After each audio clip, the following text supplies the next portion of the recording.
Once upon a time, in a city full of tall buildings and hurried people, there lived a young woman named Grace. She had no house, no family, no one to call her own. But she had hope, a baby growing inside her, and a love for dancing that refused to die. What could a homeless pregnant woman possibly offer a city that never slows down? Stay tuned to find out.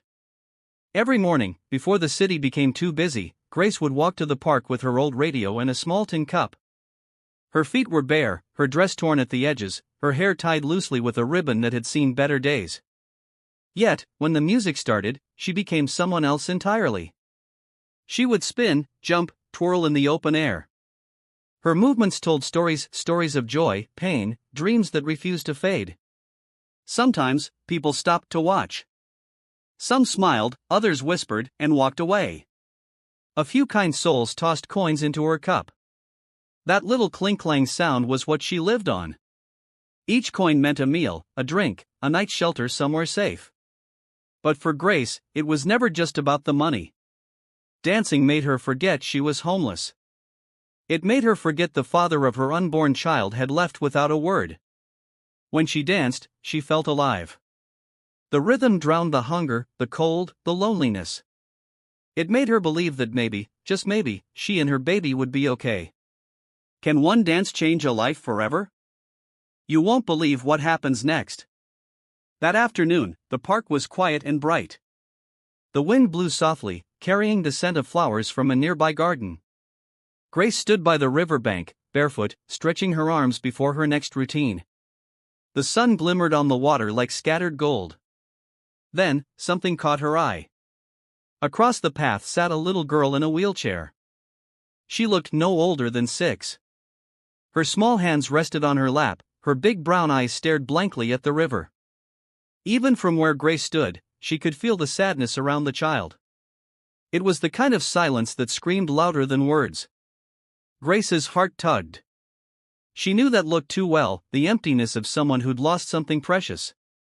She hesitated for a moment, glancing at her tiny bump and the few coins in her cup. Then she sighed.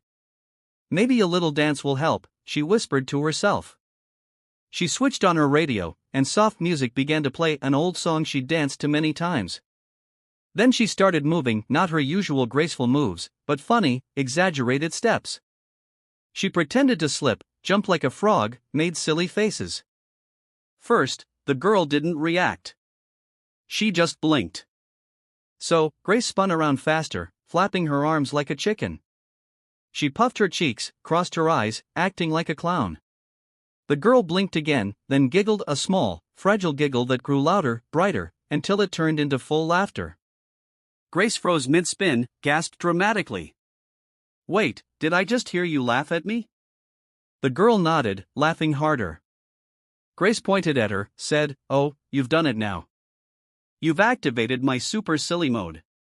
She began hopping on one leg, twirling her scarf above her head, pretending she was a famous ballerina. The girl clapped her hands, laughing so hard she could barely breathe. Grace smiled wide. That sound, the sound of laughter, filled her heart with warmth. For the first time that day, she forgot she was tired, hungry, or even pregnant.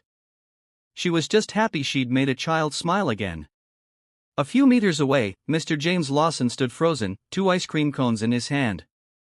His heart nearly stopped when he heard his daughter's laugh echo across the park. His daughter, Ada, hadn't laughed in months. The last time she smiled like that was before the accident. He still saw it in his nightmares, the road, the screeching tires, the crash, his wife's soft scream before everything went dark. When he woke up, his wife was gone, and Ada couldn't move her legs. The doctors called it a miracle she survived. But to James, it felt like punishment. He'd been the one driving too fast, too late for a flight they never made. The guilt sat on his shoulders like a stone. He'd taken Ada to the best hospitals, spent millions, but nothing worked. Since then, Ada rarely spoke. She stopped smiling, stopped drawing, stopped dancing. His once lively little girl had turned into a quiet shadow. But today, something changed, and the reason stood right in front of him, a young, pregnant woman in torn clothes, dancing barefoot, laughing freely with his daughter. James couldn't move. His heart felt heavy and light all at once. Tears welled in his eyes as he watched Ada giggle and clap. When Grace noticed the man approaching, she paused, picked up her tin cup. She thought he might yell at her for bothering the child. Instead, he crouched beside the girl. "Ada," he said softly, "I could hear you laughing all the way from the ice cream stand." "Daddy," Ada smiled so brightly James thought his heart might burst. "She's funny. She danced like a bird." Grace blushed, brushing her tangled hair behind her ear. "I was just trying to make her smile, sir." She looked so sad sitting alone. James's voice trembled slightly. You have no idea how long it's been since I saw her smile like this." Grace nodded gently. "Sometimes, all someone needs is a little laughter." Ada reached out a small hand toward Grace. "You dance so funny. Can you dance again tomorrow?" Grace blinked, surprised. No one ever asked her to come back. People usually watched for a few minutes, dropped a coin, left. "Tomorrow," she repeated softly. Ada nodded eagerly. "Please." Grace hesitated. Life on the streets was uncertain. But when she looked into Ada's hopeful eyes, something inside her melted. "All right, sunshine," she said with a smile. "If my radio still works tomorrow, I'll be here." Ada clapped her hands excitedly. "Yay!"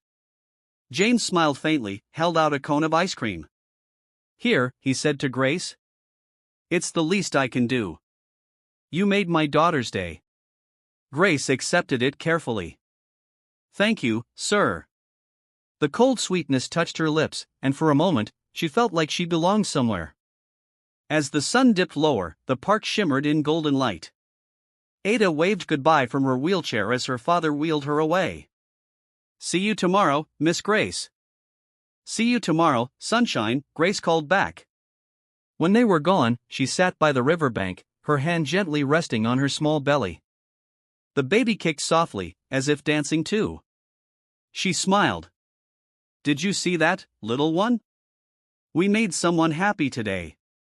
The wind rustled through the trees, carrying the laughter that still echoed faintly. Grace tilted her head toward the sky, whispered, "Thank you, God, for giving me one more reason to dance." That night, James tucked Ada into bed.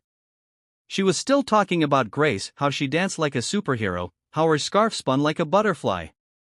"Daddy," Ada whispered sleepily, "I want her to come every day." James brushed her hair gently. "We'll go tomorrow, my love." As she drifted off to sleep, James stood by the window, staring at the city lights. For the first time in years, the house didn't feel so empty. There was laughter again. There was hope again. Meanwhile, across the city, Grace lay under her usual bench, wrapping her thin blanket around herself. Her belly moved softly beneath her hands. She thought of the little girl's laughter, the kind man's tears, the promise she'd made. She whispered to her unborn child, "One day, I'll have a home too. But until then, we'll dance, for joy, for love, and maybe even for miracles." The stars twinkled above, and for the first time in a long time, Grace fell asleep smiling. The next morning, Grace woke to the sound of chirping birds.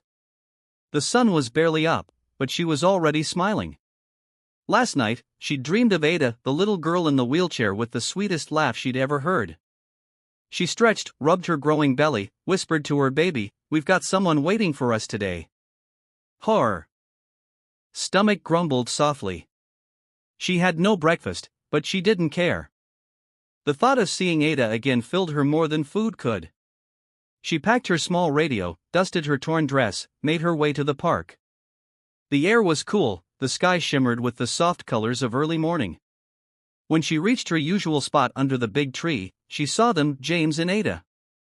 Ada waved excitedly from her wheelchair. "Miss Grace, you came." Grace's face lit up. "Of course I did. I couldn't miss my favorite audience." Ada giggled, clapped. James smiled too, standing a few steps behind, watching the joy on his daughter's face. Grace turned on her radio, and cheerful music began to play. She twirled, bent low, jumped high. Her scarf flew in the wind. Her feet moved to the rhythm, her laughter filled the air. Ada clapped, laughed until her cheeks turned pink. Again. Do the silly one again. Grace pretended to trip, then stood up like a superhero, posing dramatically. Ada laughed so hard that even James joined in with a small chuckle. When the song ended, Grace took a deep breath, sat beside Ada.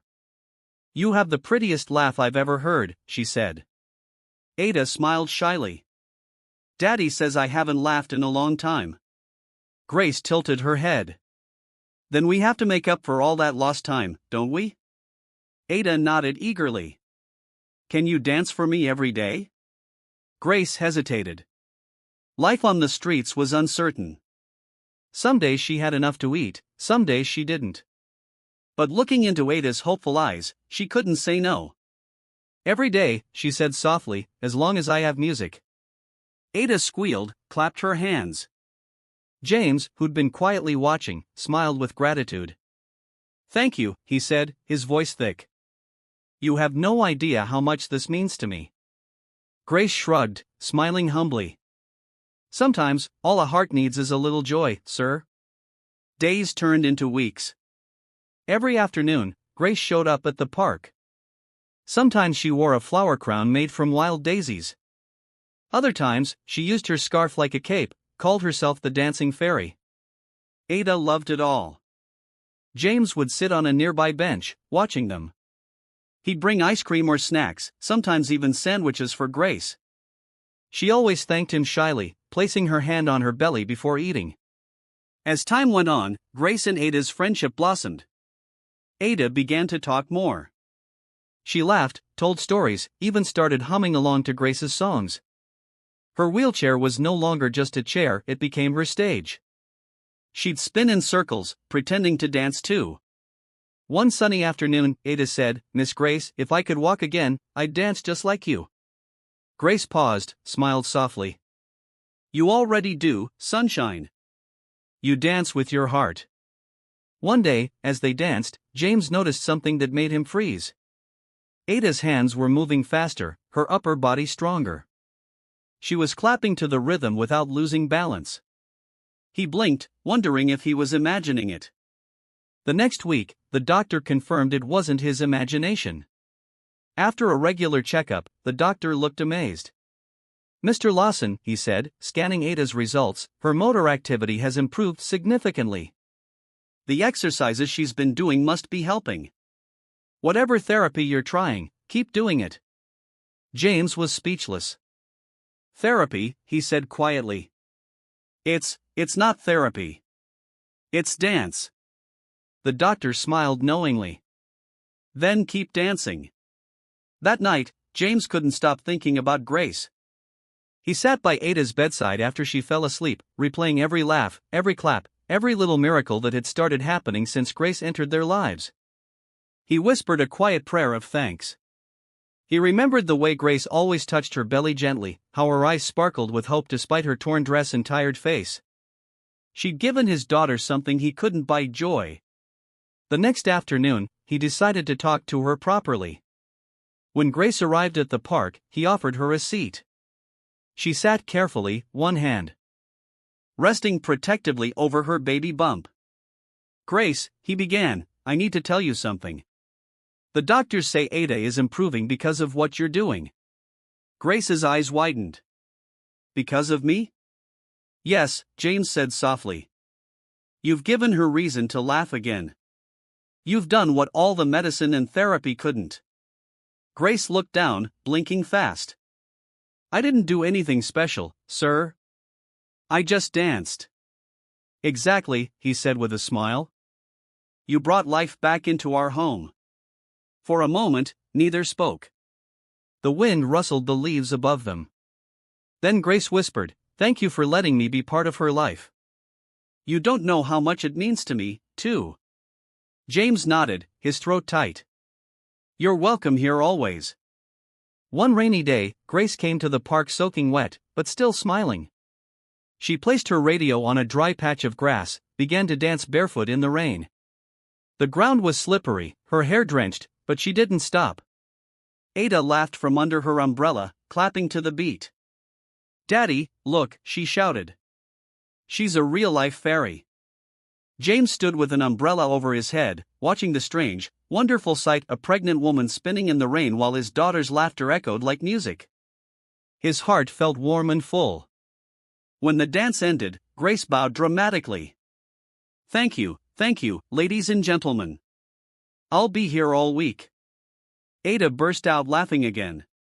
Later that evening, as they sat together eating sandwiches, Ada asked a question that made both adults pause. "Miss Grace," she said, "where do you go when it gets dark?" Grace smiled faintly. "I sleep under the stars. They're free to everyone, you know." Ada frowned. "Don't you get cold?" "Sometimes," Grace admitted. "But the stars keep me company." James felt a lump form in his throat. He'd known she was homeless, but hearing it said so simply broke something inside him. He didn't know how to offer help without making her feel small. That night, as he tucked Ada into bed, her words stayed with him. "Daddy," Ada said softly, "Miss Grace should have a house too. She's going to have a baby." James stroked her hair. "You're right, sweetheart. She deserves one." The next morning, Grace woke early again, humming softly to her baby as she made her way to the park. But when she arrived, the park was empty. She looked around, confused. "Maybe they're running late," she murmured. She set down her cup, began to dance anyway. It helped her forget the chill in the air. When James and Ada finally arrived, Ada squealed in joy. "You came! You came!" Grace laughed. "I promised I would, didn't I?" Ada nodded, whispered, "Daddy says we're going to the hospital soon, but I told him I need to dance first." Grace smiled. "Of course you do. Dancing comes before everything." They danced again that day, Grace spinning, Ada moving her hands and shoulders, her laughter ringing out like music. People walking by stopped to watch. Some smiled, some dropped coins in Grace's cup, but Grace barely noticed. All she saw was Ada's smile. As the sun began to set, James stood beside Grace. "She's changed so much," he said softly. "You've changed her." Grace shook her head. "No, sir. She changed herself. I just gave her a little music." James smiled. "Maybe so, but music needs someone to play it." They both looked toward Ada, who was twirling her scarf in her lap, humming to herself. For a moment, everything felt right, the world quiet, peaceful, kind. That night, as James drove home with Ada sleeping in the back seat, he whispered, "Thank you, Grace.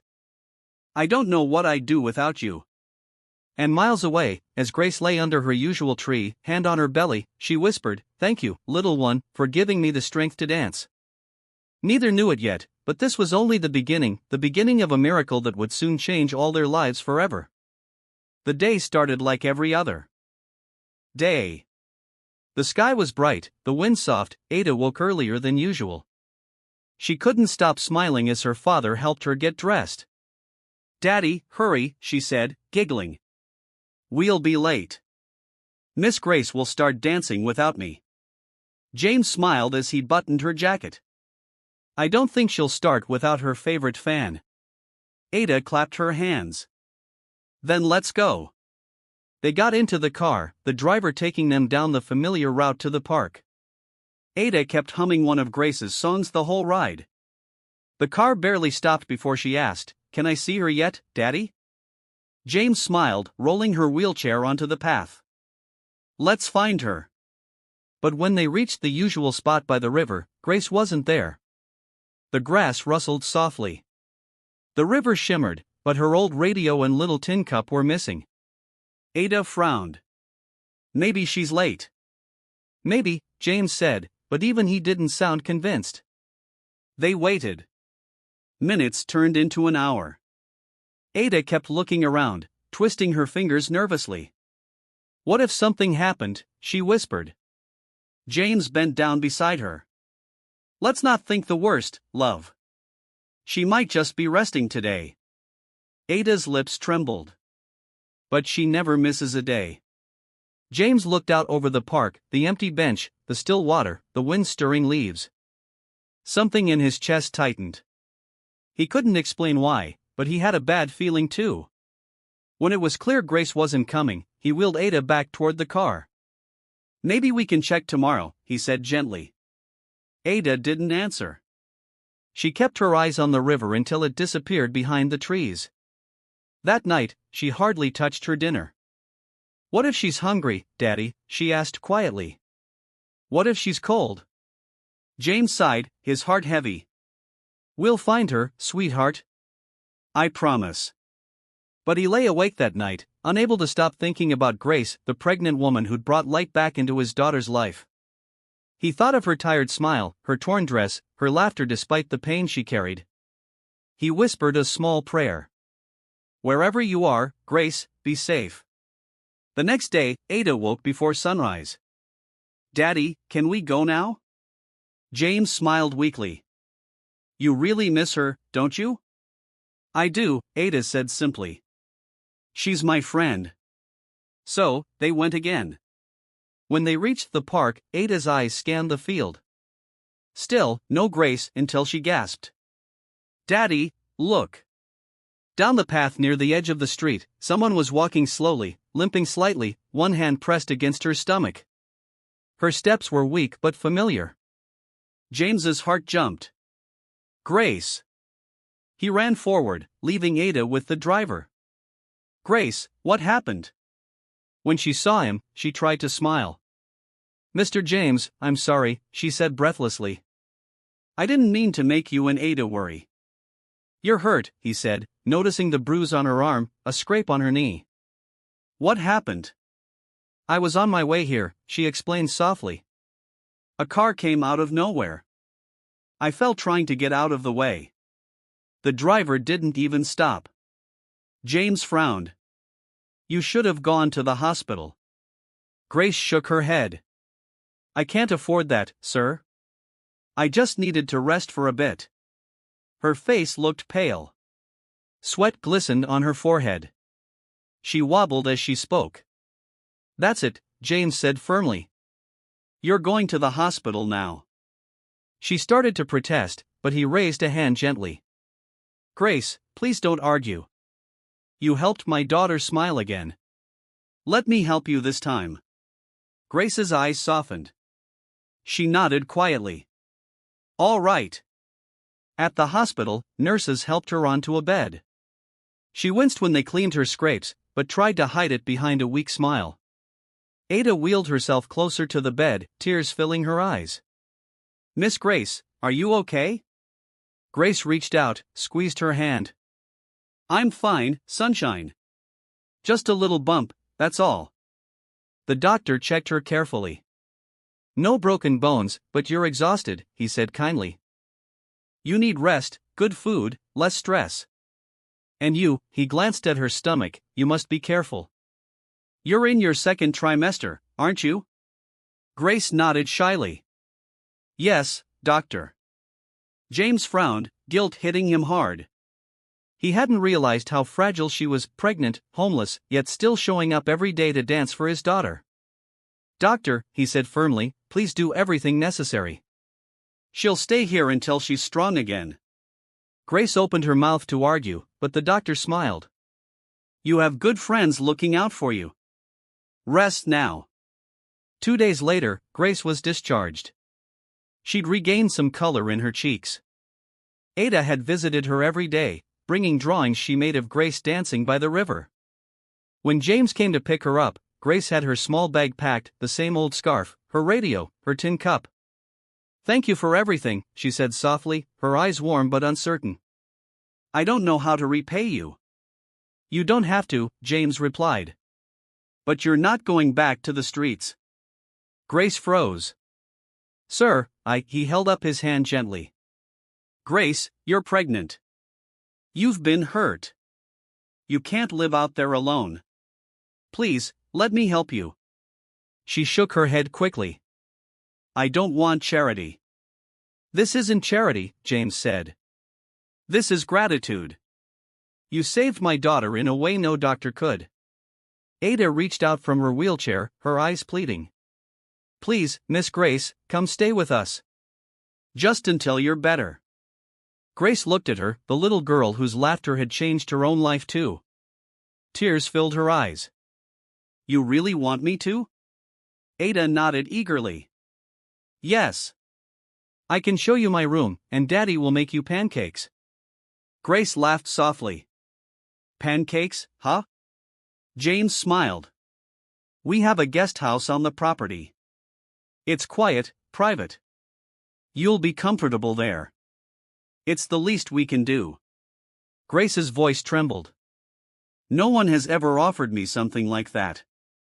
Well, James said gently, it's time someone did. The car ride to the mansion was quiet. Grace kept looking out the window, her hand resting on her belly. Her mind spun with disbelief. Was this really happening? When they arrived, Ada's excitement filled the air. We're home, she shouted happily. Come on, Miss Grace, you have to see it. Grace stepped out slowly. The mansion stood tall, beautiful, surrounded by a garden full of flowers. She blinked in amazement. I can't stay here, she whispered. This is too much. James shook his head. It's not too much. It's just right. Ada took her hand. Come on, I'll show you around. They wheeled through the big doors, past the marble floor, bright chandeliers. Grace could hardly believe her eyes. Everything looked like a dream. Ada led her to a cozy building beside the main house. This is the guest house, she said proudly. It has everything: a bed, a bathroom, even a TV. Grace stepped inside. The room was simple but perfect: a soft bed, clean sheets, a vase of fresh flowers on the table. She turned around slowly, tears gathering in her eyes. James stood by the door, watching her reaction. It's yours, he said softly. For as long as you need it. Grace pressed a hand to her mouth.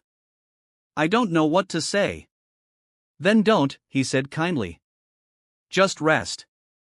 That's all I ask. Ada giggled. And dance for me tomorrow. Grace laughed through her tears. Of course, sunshine. That night, Grace sat on the bed, staring at the soft blanket, the little lamp glowing beside her. The silence was strange, peaceful, not lonely. She touched her belly gently, whispered, We have a roof tonight, little one. We're safe. A tear slipped down her cheek. Maybe miracles do happen. Across the garden, in the main house, James peeked through the window, saw the light in the guest house flicker on. For the first time since his wife's death, his heart felt at peace. He whispered to himself, Thank you, Grace, for saving us when we didn't even know we needed saving. And under the same night sky, two hearts, one broken, one healing, finally found a place to rest. Grace woke to soft light touching her eyelids, a smell she hadn't woken to in years, clean sheets warmed by sunshine. For a second, she forgot where she was. She reached for the thin blanket she usually used under the park bench, then paused. The blanket here was thick, soft, like a cloud. The room was quiet, not the kind of silence that scraped her nerves, but the gentle kind that made breathing feel easy. She sat up slowly, one hand on her belly. Good morning, little dancer, she whispered to the baby. We're still here.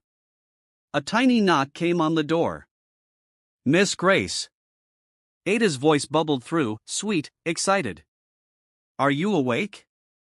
Daddy says breakfast is ready. Grace stood, still a little shy in this new world, opened the door. Ada sat in her wheelchair, wearing a yellow dress with white flowers, a pink ribbon in her hair.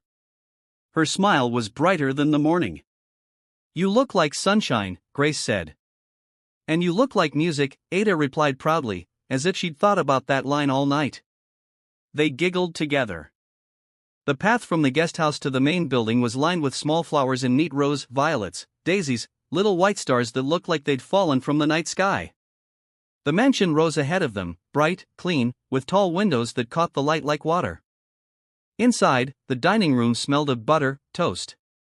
Plates were set neatly on a long table: eggs, fruit, pancakes stacked in a friendly tower, a jug of mango juice. James stood behind a chair, sleeves rolled up, smiling. Good morning, he said. I hope you slept well. Grace nodded. Too well. I thought the bed was going to swallow me. That's the correct amount of comfort, he said, almost joking, something he hadn't done much before Grace came into their lives. Ada patted the chair beside her. Sit here. Daddy says pancakes taste better near the window. It's a rule. Grace sat, careful, grateful. She glanced at the food, then at James. Thank you, she said softly, for everything. He shook his head. You don't have to thank me for breakfast, Grace. She still did, quietly, with her eyes, then took a small bite. The pancakes were fluffy, warm. Her shoulders loosened without her permission. Ada chatted through the meal, telling stories about her favorite cartoon, the time Daddy tried to bake cookies, how the smoke alarm shouted at everybody like a grumpy grandfather. Grace laughed until her belly jumped. After breakfast, James stood, grabbed his keys. I'll be at the office for a few hours. Call me if you need anything at all. We'll be fine, Grace said. We'll be dancing, Ada added, eyes sparkling. James looked at them for a second longer, as if memorizing the picture, then left. The house became their stage. Ada wheeled into the living room, the biggest room Grace had ever seen indoors. Sunlight slipped through the tall windows, fell across the glossy floor like bright ribbons. There was a shelf with framed pictures, Ada's mother smiling on a beach, baby Ada asleep on her father's chest, the three of them standing in front of a fountain, all water and laughter. Grace's throat tightened for James, for the ache he carried like a hidden stone. She touched the radio tucked under her arm, offered a smile to the room like a promise. Shall we? She asked. Please. Ada clapped. Grace set the small radio on a side table, pressed play. A gentle beat filled the air, soft drums, a little guitar, a melody that made the walls feel closer in a good way.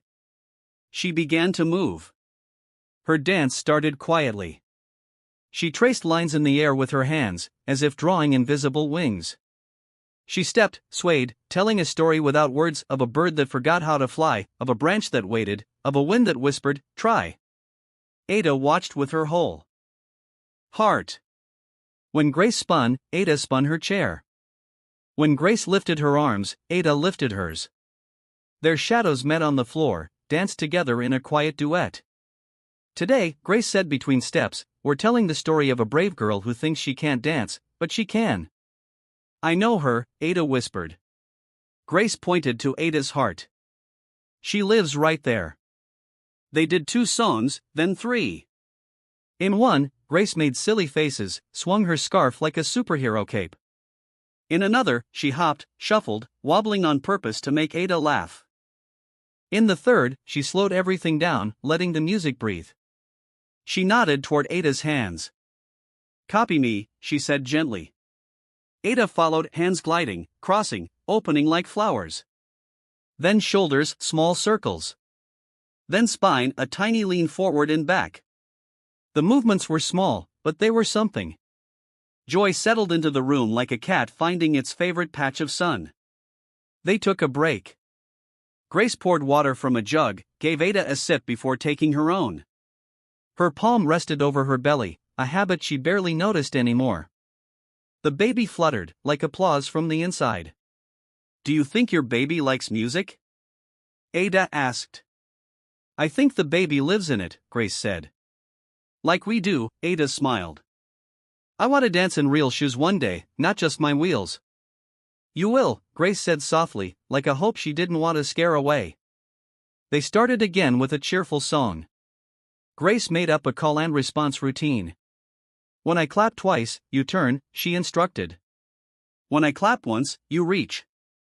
When I wave, you wave back, like you're waving to the sky. Ada nodded, concentrating like a little athlete. Clap, clap, turn. Clap, reach. Wave, wave back at the big blue world through the windows. Ada laughed when she got it right, laughed harder when she got it almost right. Time passed without asking permission. One song became another. The lights slid across the floor. Later, Grace switched the music to a tune she loved, a soft, hopeful melody with a heartbeat rhythm. She moved very slowly, kneeling in front of Ada's chair so they were eye level. Can I hold your hands? Grace asked. Ada offered them right away, small, warm. We're going to pretend, Grace said. Just pretend. Pretend we're standing. Pretend the floor loves your feet. Pretend the sun is helping. Ada took a breath. Okay. On 3, we just try, Grace whispered. If it hurts, no hero stuff. We stop. Ready? Ada's eyes were wet but brave. Ready. 1, 2, 3. Grace pressed her feet into the floor for balance, held Ada's hands firmly, leaned back a little, inviting Ada's body to come forward. Ada's arms trembled. Her face tightened. For a second, nothing happened. Stop. Grace asked immediately. Wait, Ada whispered. She tried again, tiny effort, then a little more. Her shoulders shifted, her core engaged. The wheels on her chair creaked a fraction. Then, like a light catching, Ada's weight lifted. Her hips tilted forward. Her legs did something. It wasn't a full stand, wasn't even half, but it was new. It was more than yesterday. Grace felt it. Ada felt it too. Their eyes met wide, glowing, stunned. I felt it. Ada gasped. You did, Grace breathed. You did. Ada slumped back, breathing fast, but smiling, not the smile people make for cameras, the real one that starts in the ribs. Grace kissed the back of Ada's hands, laughed a tearful laugh. That was enough for today.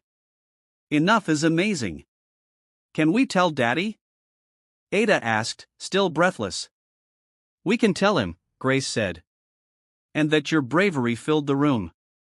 Ada nodded, proud. They finished the afternoon with quieter games, finger dances, clapping rhythms, a silly song that required making the most ridiculous faces possible. Grace, undefeated champion. When the clock on the wall ticked toward evening, the front door opened. Girls! James called.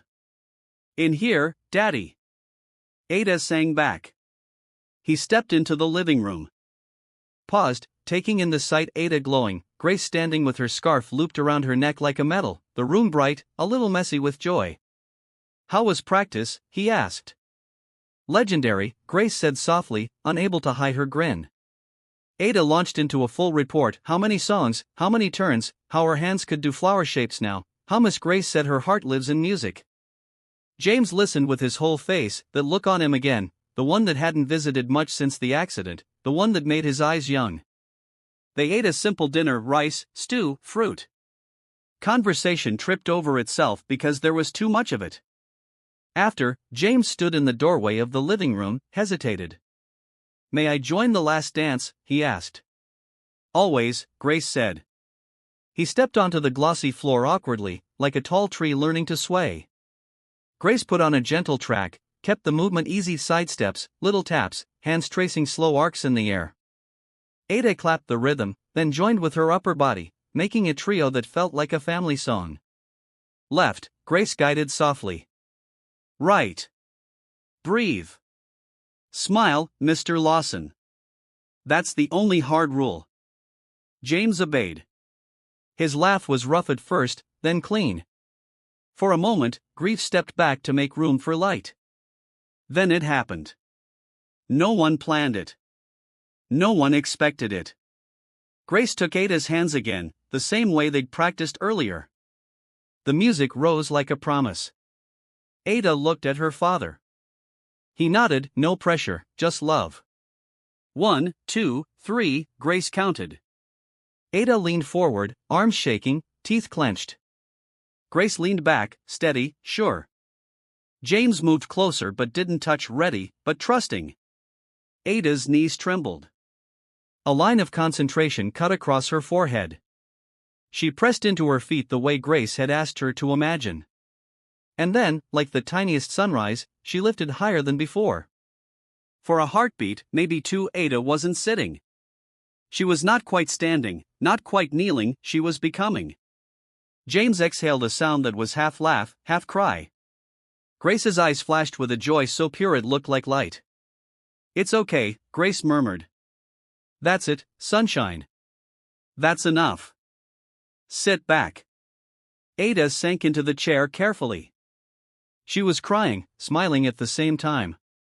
Daddy, did you see? I saw, he said, voice breaking. He crouched, hugged her, forehead pressed to hers. I saw everything. Grace stepped back, giving them that moment. Her hands trembled. She'd learned not to promise miracles, but hope felt honest now, like a door that had opened just a crack. James looked up at her. Thank you, he said, 2 words, but they landed heavy with meaning. Grace shook her head gently. Don't thank me. She did the brave part. I know, he replied. But you gave her the courage to try. When the house grew quiet that night, Grace walked the little path back to the guest house. Crickets made their small music. The sky was deep blue, holding a slice of moon like a bowl. In her room, she sat on the edge of the bed, one hand on her belly, one over her heart. She whispered, We're safe. We belong somewhere tonight. Across the garden, James stood at his bedroom window, looking toward the guest house lamp. He closed his eyes, prayed, clumsy but true. Thank you for this day, for laughter, for the tiniest step. In her bed, Ada fell asleep with her hands folded over her chest, as if holding a secret close. In her dream, she danced slow at first, then brighter, not alone, never alone. Tomorrow would be doctors, plans, more careful trying. But tonight belonged to the miracle of almost, the courage of yet, the music that had finally found its way into every room of the house. The next morning came bright, clear. Birds fluttered above the driveway as James, Grace, Ada climbed into the car. Ada was unusually chatty, her excitement bubbling over. Do you think Dr. Benson will notice? Daddy, I can move my toes better now. Watch. She wiggled them proudly. James smiled in the rearview mirror. He'll definitely notice, sweetheart. Grace, sitting beside Ada, laughed softly. At this rate, you'll be dancing circles around me soon. Ada giggled. We can dance together forever, Miss Grace. Grace smiled, touched. That's a promise, sunshine. When they arrived at the hospital, Dr. Benson greeted them warmly. Ah, Ada, my brightest little warrior. And you brought your team of cheerleaders, I see. Ada giggled. Miss Grace is my dance teacher now. Grace blushed. She's exaggerating a bit, Doctor. I just moved to the music with her. The doctor smiled knowingly. Well, whatever you're doing seems to be working wonders. After a few routine checks, he ordered new scans, X-rays. They waited together in the hallway while Ada's results were prepared. James paced slightly, nervous but hopeful. Grace sat beside Ada, holding her hand. You're doing so great, Grace whispered. I'm proud of you. Ada looked up. You think I'll really walk again one day? Grace smiled gently. I don't just think it, Ada. I believe it. When the doctor returned with the results, his face was brighter than usual. Mr. Lawson, he said, placing the X-rays on the light board, I have some good news. Ada's bones are getting stronger. James frowned in surprise. Stronger? How? The doctor tapped the X-ray image. See this? Her bone density has improved. The regular movement from her dancing exercises is building up her strength. I've seen physical therapy do good things, but this is extraordinary. Ada's eyes went wide. Dancing is fixing me. Dr. Benson chuckled. In a way, yes. Movement, laughter, joy, they can trigger healing. The body listens to happiness more than people realize. Grace blinked back tears. So, we keep dancing. Absolutely, said the doctor. Keep it up. Treatment can come from odd areas, Miss Grace. Sometimes, the best medicine isn't in a bottle. James reached out, shook the doctor's hand firmly. Thank you, doctor. Thank you for giving us hope again. Dr. Benson smiled. I didn't give you hope, Mr. Lawson. She did. He nodded toward Grace. Grace blushed, and James followed her gaze for a long moment. The gratitude in his eyes said what words couldn't. From that day on, Ada's dance sessions with Grace became even more special. The mansion, once quiet, heavy, was now filled with music, laughter, the soft rhythm of footsteps and wheelchair wheels spinning in time. Grace would put on her radio, Ada would clap, move her arms while Grace twirled beside her, her belly growing a little rounder each week. Sometimes, James would peek from the doorway after work, unable to stop smiling. He'd never imagined he'd laugh again, not after losing his wife. But Grace had brought color back into their world. They started going out more. Sometimes, James would take Ada and Grace to small restaurants or cafes by the lake. Grace loved watching Ada try new things, pancakes dripping with syrup, ice cream that melted too fast, laughter that came too easily. People often stared at them, a handsome businessman, a beautiful pregnant woman in simple clothes, a smiling little girl in a wheelchair. Some whispered, some smiled kindly, some, not knowing their story, assumed Grace and James were a couple. One afternoon at a restaurant, the waiter brought their drinks, said, "You have such a lovely family." Grace nearly dropped her glass, while James coughed into his napkin to hide a laugh. "Oh, we're not," Grace started, but Ada interrupted, giggling. "Thank you, sir. They are the best." Grace turned bright red, while James chuckled. "Guess that settles it," he said under his breath. It became a running joke between them. Every time someone mistook them for husband and wife, they'd glance at each other, burst into quiet laughter, but neither ever corrected the waiter or stranger again. Maybe, deep down, it didn't feel wrong. Evenings at the mansion became their favorite time of day. After dinner, Ada would insist on one last short dance before bed, claiming it made her sleep faster. Once she was tucked in, James and Grace would step out to the balcony. The view from there was breathtaking. Moonlight poured over the garden, silvering the flowers, painting the sky in calm shades of blue and white. The fountain glimmered softly, the air smelled like night jasmine. They'd talk about anything, everything, the world, childhood memories, music, dreams. "Do you ever miss the stage?" James asked one night. Grace smiled faintly. "I never made it to the stage. I used to dance on the streets, train stations, parks, anywhere I could find an audience." James frowned. "You deserved more than that." She shrugged lightly. "Maybe. But maybe that's how I was meant to find you and Ada." He turned to her, his expression unreadable. "You've changed everything here, Grace. You brought light back into this house." Grace looked away, embarrassed by the softness in his tone. "I just danced." He shook his head. "You gave us life again." For a moment, they stood in silence, the moon washing over them. Grace could feel her heart racing. James took a slow step closer. The night air was cool, but there was a warmth between them that grew heavier with every second. Grace looked up, their eyes met, full of unspoken things neither dared say out loud. James reached out gently, brushed a loose strand of hair from her face. "You're amazing, Grace," he whispered. Her lips parted, but she couldn't find words. And then, slowly, as if the world had gone quiet just for them, he leaned in. She didn't pull away.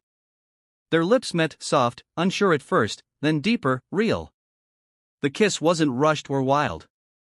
It was peaceful, like a promise, like a thank you that words couldn't capture. When they pulled apart, both smiled shyly.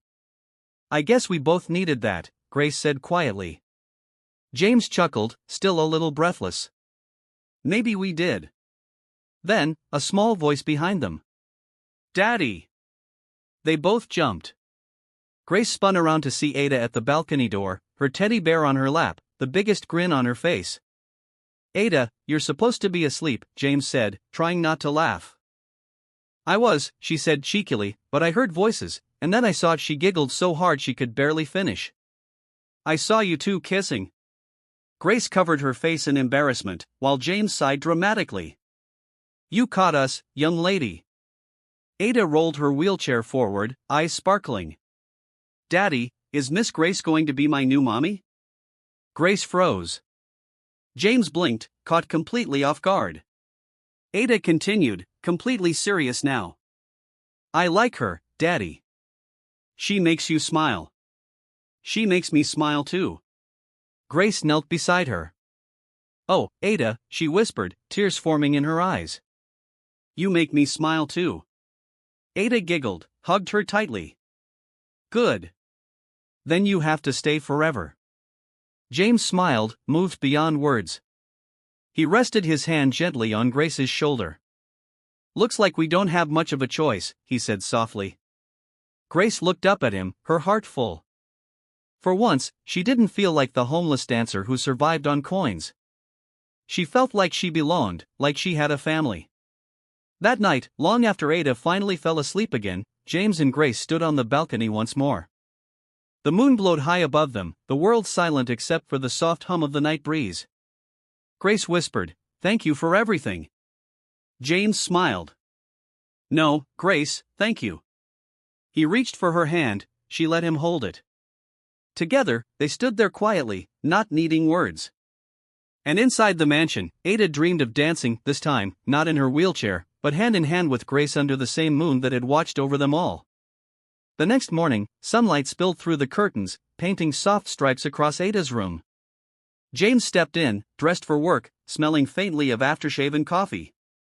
"Morning, princess," he said, bending to kiss her forehead. "Good. Morning, Daddy." Ada giggled. "You smell like pancakes." He laughed. "That's just perfume for busy fathers." Then, kissing her once more, he added, "Be good today. I'll be home before dinner." "I will," she promised. "Tell Miss Grace not to dance without me." James smiled. "I doubt she could." He left soon after, his car tires crunching on the gravel. Ada wheeled to the window, waved until he disappeared down the street. The mansion felt quiet again, but not lonely anymore. After breakfast, Grace switched on her little radio, the familiar crackle filling the living room. "Ready, sunshine?" she asked, hands on her growing belly. Ada nodded. "Today's story dance is about a princess who learned to fly." Grace grinned. "Then I suppose I'll be the wind that helps her." Music began, soft drums, a steady rhythm. Ada raised her arms, twirling her chair as Grace moved beside her. Together, they told their story, Ada spinning like a bird trying its first flight, Grace swirling around her like air lifting wings. Grace sang lightly as she danced. "Rise, little bird, don't be afraid." Ada joined the chorus, laughing. "Fly, fly, fly away." For a moment, the room felt like magic, just two souls moving, laughing, alive. Then, mid-spin, Grace stopped. Her face shifted, surprise, confusion, then realization. She looked down, gasped softly. "Miss Grace?" Ada asked, rolling closer. "Did the baby kick again?" Grace blinked, one hand pressed against her stomach, the other on the back of the chair for balance. "Not quite, sunshine." She took a breath. "I think my water just broke." Ada's eyes went wide. "Broke? Like, the baby's coming now?" Grace nodded, breathing through the first ripple of pain. "Yes, sweetheart. I think it's time." Ada froze for half a second, then her eyes sparked with determination. "Okay, stay calm. I'll get help." She spun her wheelchair faster than she ever had before, calling out, "Driver! Driver!" The driver burst through the hallway. "What happened?" "It's Miss Grace," Ada said urgently. "The baby's coming." He didn't waste a second. He ran upstairs, found Grace leaning against the wall, guided her carefully to the car. Grace tried to smile even through the pain. "Tell James, please call Mr. Lawson." "I will, ma'am," the driver said, helping her settle into the back seat. Ada watched from the doorway, biting her lip with worry. Grace reached out a trembling hand. "Don't worry, sunshine. I'll be fine." Ada grabbed it, squeezed hard. "I'll call Daddy." The driver nodded, sped off toward the hospital, tires whispering against the road. Ada called James immediately, voice shaking but clear. "Daddy, it's happening. Miss Grace's baby is coming." For a second, there was silence on the line. Then James's steady voice. "Stay calm, Ada.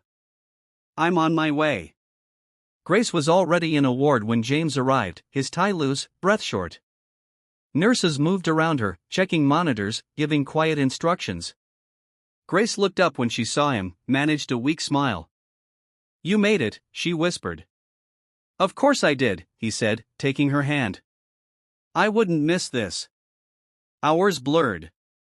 Grace breathed through each contraction, clutching James's hands so tightly his knuckles turned white. Between the waves of pain, she whispered small prayers, her voice soft but sure. James kept murmuring, "You're doing great. You're almost there." The nurse smiled. "She's strong. It won't be long now." And then it happened, the moment when the room filled with the sound of life itself. A sharp, clear cry split the air. Grace sobbed in relief. James let out a shaky laugh. The nurse placed a tiny bundle into Grace's arms. "It's a boy," she said softly. Grace stared down at him, so small, so perfect. "A boy," she repeated, her eyes shining. "Hello, my little miracle." James brushed a tear from her cheek. "He's beautiful, Grace." Ada appeared in the doorway a few minutes later, pushed by one of the nurses. Her face was glowing. "Can I see him, please?" Grace nodded, smiling weakly. "Come meet your little brother, Sunshine." Ada wheeled closer, her eyes wide. "He's so tiny," she whispered. "He looks like a doll." Grace laughed softly. "A very noisy doll." James stood behind Ada, watching them both, mother and child, daughter and sister. The room was peaceful until suddenly Ada gasped. Something stirred inside her, an excitement too big to stay still. She looked at the baby again, at Grace's glowing face, felt something powerful surge through her. "I want to go to him," she said quietly. "You're already here, sweetheart," James said, touching her shoulder. "No," Ada whispered, gripping the arms of her wheelchair. "I want to go to him on my own." Grace and James exchanged startled glances. "Ada," James began, "maybe," but Grace stopped him gently. "Let her try." Ada's hands trembled, but her eyes were steady. She pressed her palms against the sides of her chair, took a deep breath. "Just one step," she said, almost to herself. She leaned forward. Her arms shook. Her legs, stiff for so long, responded with tiny sparks of effort. She pushed again, harder this time, and suddenly she was rising. James took a half step forward, ready to catch her, but Grace lifted a hand. "Wait," she whispered. "Don't touch her. She's doing it." Ada stood. For the first time in years, her body lifted completely from the chair. Her balance wavered, but she didn't fall. Tears streamed down her face. "Daddy," she whispered, "I'm standing." James covered his mouth, eyes wet. "You are, sweetheart, you are." Grace held out her hand, her voice soft, full of awe. "Come to me, Sunshine. Come meet your brother." Ada nodded, breathing hard. Slowly, carefully, she moved one foot ahead of the other, one step, then another. Her legs trembled, but she kept going. Grace and James began to cheer quietly, tears running freely. "You can do it," Grace said, her hand reaching. "Come on, Ada," James added, voice breaking with pride. "You're almost there." Ada took one final step, reached the side of the bed. Then she laughed through tears, touching the edge for balance. "I did it," she said softly. "I really did it." Grace was crying too. "You did, Sunshine. You did."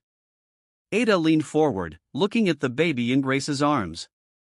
"So, this is my little brother." Grace smiled through her tears. "Yes, he's been waiting to meet you." Ada giggled, brushing a tiny finger over the baby's hand. "He's perfect. I think he likes me already." The baby squirmed softly, as if agreeing. James stepped beside them, his eyes never leaving Ada. "I don't believe it," he whispered. "After everything." Grace turned to him, still holding the baby close. "Believe it, James." We just witnessed 2 miracles today. A nurse peeked in, her face glowing when she saw Ada standing. Oh my goodness, Mr. Lawson, is she? She is, James said, smiling through tears. She really is. The nurse wiped her eyes, whispered, "What a day." Grace looked at James, Ada, the tiny baby nestled in her arms. Her heart felt full, too full for words. She'd come from the streets with nothing but a dream and a heartbeat inside her. Now she had a home, a man who cared for her, a daughter who could walk again, a son who'd just entered the world. Ada rested her head on Grace's arm, still standing. Can I hold him when I sit down? Of course, Grace said, laughing gently. But only if you promise to dance with me when we get home. Ada grinned. Deal. James leaned over them, kissing Ada's hair, then Grace's forehead. "Thank you," he whispered, "for bringing us back to life." Grace looked up at him, her eyes soft. "It wasn't me," she said. "It was love." The room grew quiet again. The baby yawned a small, perfect sound. Ada sat back slowly in her wheelchair, her hands still trembling, her heart still racing. James stood beside Grace, his arm brushing hers. The nurse dimmed the lights, leaving only the soft glow of evening. Outside, the world kept moving. But inside that room, time stood still. 3 lives, once broken in different ways, had found each other. And in one extraordinary moment, a new family was born. 2 days after Noah's birth, the hospital room felt like a small universe where everything good lived. Grace sat up in bed, the baby sleeping on her chest, his little breaths soft as feathers. Ada sat nearby, hands folded, still smiling as if joy had moved into her face and refused to leave. "Ready to go home?" James asked, appearing in the doorway with discharge papers and that new, steady smile of his, the kind that started in his eyes and traveled all the way down to his shoes. Ada glanced at the floor, then at Grace, then at James. "Can I try again?" No one asked what she meant. They all knew. Grace nodded, offering her hand but not pulling. "Only if you want to, sunshine. One breath at a time." Ada gripped the armrests, inhaled slowly, rose. Not a shaky stand this time, still careful, still new, but stronger. She took a small step, then another. The nurse watching from the hall clapped a hand over her mouth. James let out a laugh that sounded a little like he'd just won a race he never believed he could run. And so, like a miracle that had decided to stay, Ada walked out of the hospital on her own 2 feet, one hand on the wheelchair for balance, the other clutching her teddy. People stopped. Nurses cheered. Someone whispered, "That's the Lawson girl." And then, "Isn't that the dancer?" Grace pressed Noah close, blinked back tears. "You did that," she whispered to Ada. "You did that." Ada grinned through happy tears. "We did that." Back at the mansion, everything felt brighter. Noah's soft cries blended with music from Grace's little radio. Ada would practice short walks along the hallway, dragging the wheelchair beside her like a stubborn but loyal friend. She still used it when she got tired, but each day the distance got a little longer, the steps a little steadier. James watched every new milestone like a man collecting sunrise after sunrise. Word traveled faster than any of them expected. First came a neighbor who happened to be a journalist. Then a local TV crew asked for a short interview. Somebody posted a clip online, "Girl who couldn't walk dances again." The comments poured in, some skeptical, many amazed, all curious. Reporters wanted to know if it was a medical breakthrough. Dr. Benson kept his answers gentle, grounded. Yes, medicine helped, but so did joy. So did movement. So did hope. Every time cameras showed up, Ada made sure to say the same thing. "Miss Grace taught me to dance with my heart first. My legs just followed later." Grace tried to stay quiet, shy in front of microphones, but when she spoke, she sounded like light. "I only did what I know," she told them. "I danced, and Ada met me there." Somewhere along the way, people stopped calling it a miracle only, started calling it a message. One evening, after Ada's short walk in Noah's bath, the house was quiet enough to think. Grace sat at the kitchen island, sketching little stick figure routines on a scrap of paper, hands up, hands open, shoulders roll, breathe. James made tea, put one mug in front of her. "What are you drawing?" he asked. "Routines for kids who can move their arms but not their legs yet," Grace said. "Or kids who get scared if they stand. I want them to feel like dancers too." James watched her for a long moment. "Then let's give them a place to do that." Grace looked up. "A place?" "A studio," he said simply. "A real one, accessible, safe, full of music." He hesitated, as if checking whether the idea was too much. "We can build it, Grace." She stared at him, emotions crowding her face: surprise, gratitude, worry. "That's big."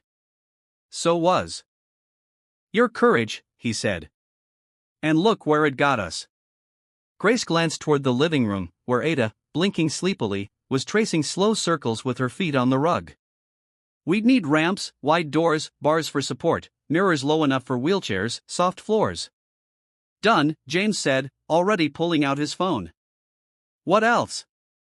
"Scholarships," Grace added quickly. "Most parents won't be able to pay much, and I don't want a single child to stay home because of money."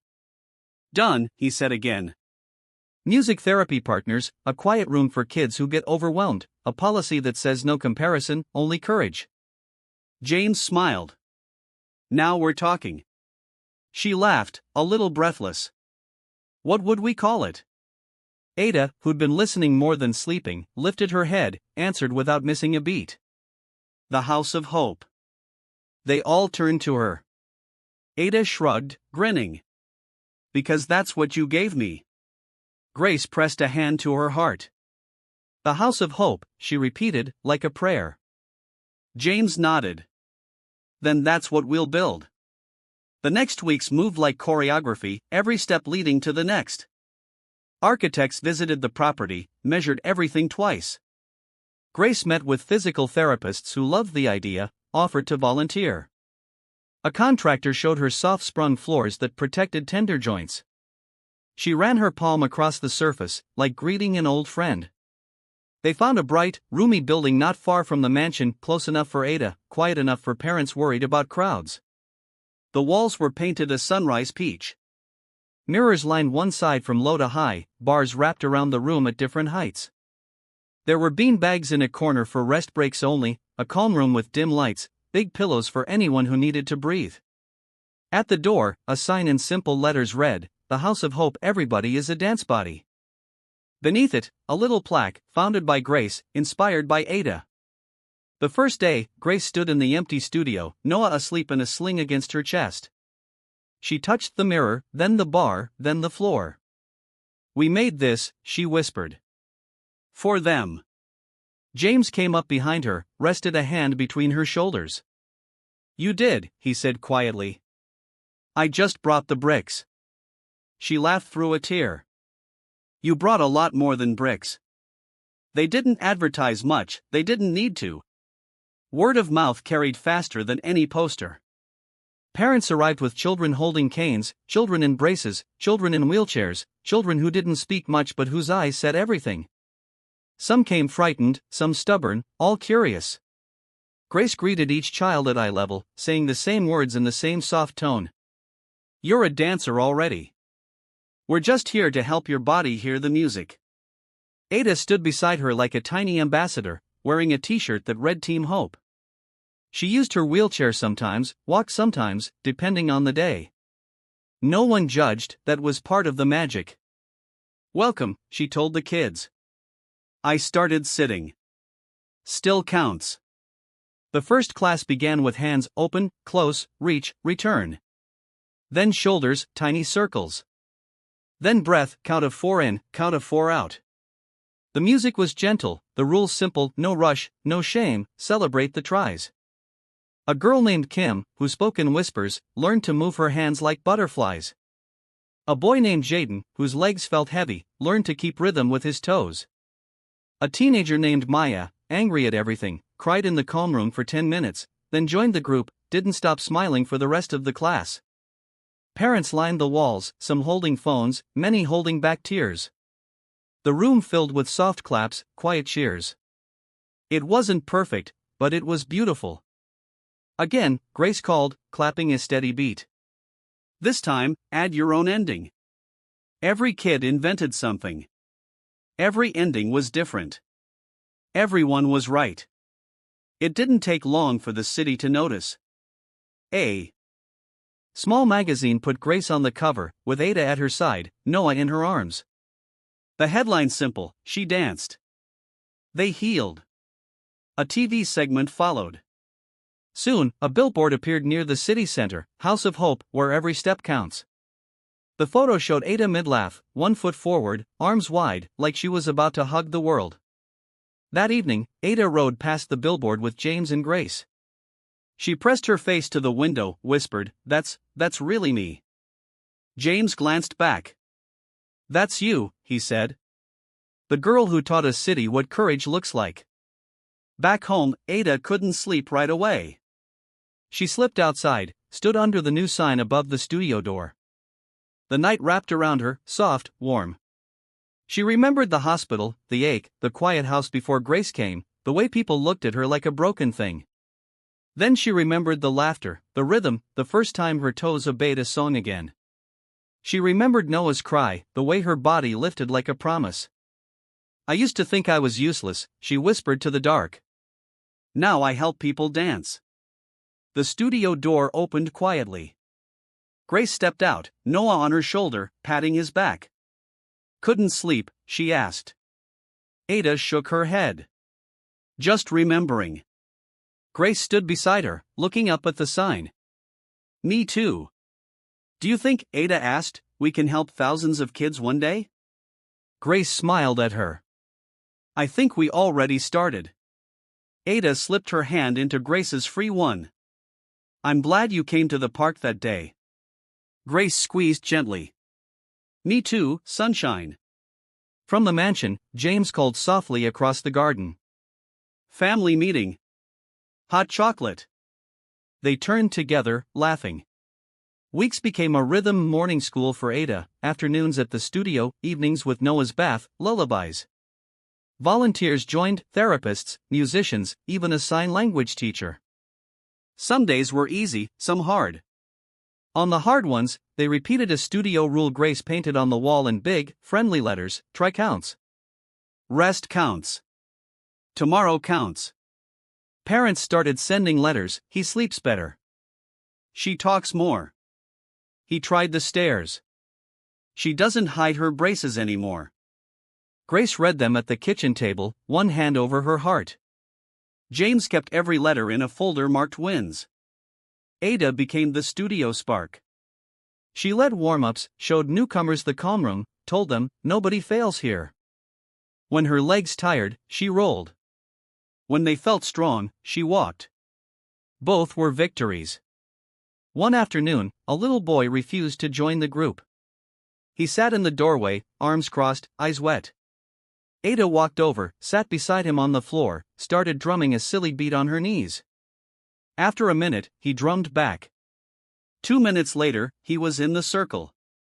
"Ambassador," Grace whispered to James, watching.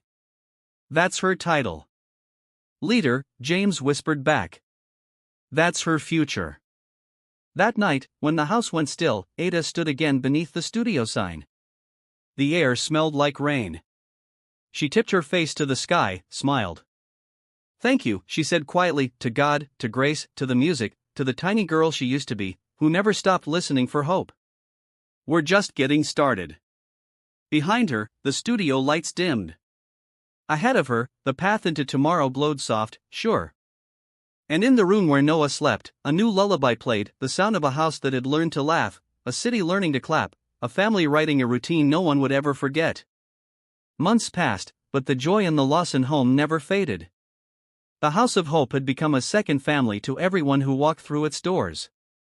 Laughter echoed from every room, the sound of music, tiny footsteps, constant proof that life could be rebuilt, beat by beat. Grace often stood by the window, watching Ada teach younger kids, while little Noah gurgled in her arms. She'd smile to herself, amazed at how everything had changed. There was a time she slept under bridges, danced for coins.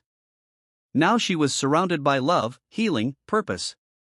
James watched her too. Each time he saw Grace laugh with Ada or rock Noah to sleep, his heart reminded him of the same truth: it was time. One evening, as the sun began to set behind the garden, James asked Grace to join him for a walk. She wore a simple cream dress, held Noah close against her chest. The air smelled of jasmine, rain. They stopped under the same tree where Ada had once taken her first steps. James turned to her, his voice quiet. "You've changed everything about my life, Grace. You brought back joy, faith, hope into this house. You healed what I thought was gone forever." Grace looked up at him, her eyes already shining. "You and Ada healed me too, James. You gave me a home when I had none." He took a deep breath, smiled nervously. "Then maybe it's time we made it official." Grace blinked, confused, until he knelt down on one knee. Ada appeared from behind the bushes with a wide grin, carrying a small white box. "I helped Daddy choose it," she squealed. Grace covered her mouth in surprise as James opened the box to reveal a simple diamond ring that sparkled like moonlight. "Grace," he said softly, "be my partner in everything. Be my wife." Tears rolled down her cheeks as she nodded, unable to speak. "Yes," she whispered 1,000 times. "Yes." Ada cheered so loudly even Noah started giggling. Grace laughed through her tears as James slid the ring onto her finger, sealing a promise that had already been written in their hearts. A few weeks later, the mansion and the House of Hope transformed into a paradise of white flowers, fairy lights, laughter. Friends, students, doctors, neighbors filled the seats. Everyone wanted to witness the love story that had blossomed from pain. Grace walked down the aisle in a soft, flowing gown that shimmered like morning light. She didn't wear expensive jewelry, only a bracelet Ada had made with the words, "Forever Family." Her bouquet was simple, fresh lilies wrapped in satin. At the end of the aisle stood James, looking at her as if the world itself had stopped to take a breath. The crowd gasped softly when Ada appeared behind Grace, wearing a pale pink dress, holding baby Noah in her arms. Step by step, she walked down the aisle, steady, sure, smiling at every face that turned to watch. The same girl who once thought she'd never walk again now carried her little brother with confidence, joy. Grace turned to see her, nearly cried. Ada's voice was clear, full of laughter. "I told you I'd walk at your wedding, Miss Grace." The guests clapped, some wiping their eyes. James blinked hard to keep his tears from falling. When Grace reached the altar, James took her hands gently. "You look like every prayer I never said right," he whispered. "And you look like home," she replied. The ceremony was beautiful, simple. There were no long speeches, only honest vows. Grace promised to dance through every storm. James promised to be her safe place when the music paused. When they were pronounced husband and wife, Ada cheered louder than anyone else, lifting baby Noah up as if presenting him to the world. At the reception, Grace and James shared their first dance beneath strings of golden lights. Ada joined them halfway, spinning gracefully in her pink shoes while Noah giggled from his stroller. The music rose, laughter filled the air, and for one perfect moment, it felt like every heartbeat in the garden danced in rhythm. That night, after everyone had gone, James, Grace, Ada, and Noah stood in the quiet studio, their house of hope. Grace lifted her hand toward the mirror, Ada mirrored the gesture beside her. "To new beginnings," Grace said softly. Ada smiled. "And to forever families." James wrapped an arm around Grace, his voice warm. "We made it through everything, together." Grace looked at the reflection of their little family, 4 hearts bound by fate, and whispered, "Yes, and we'll keep dancing." Outside, the wind carried soft music through the night, and the lights of the House of Hope glowed like stars that refused to go out. Thanks for watching. If you enjoyed the story, please subscribe to this channel and tell us where you are watching from. Have a wonderful day.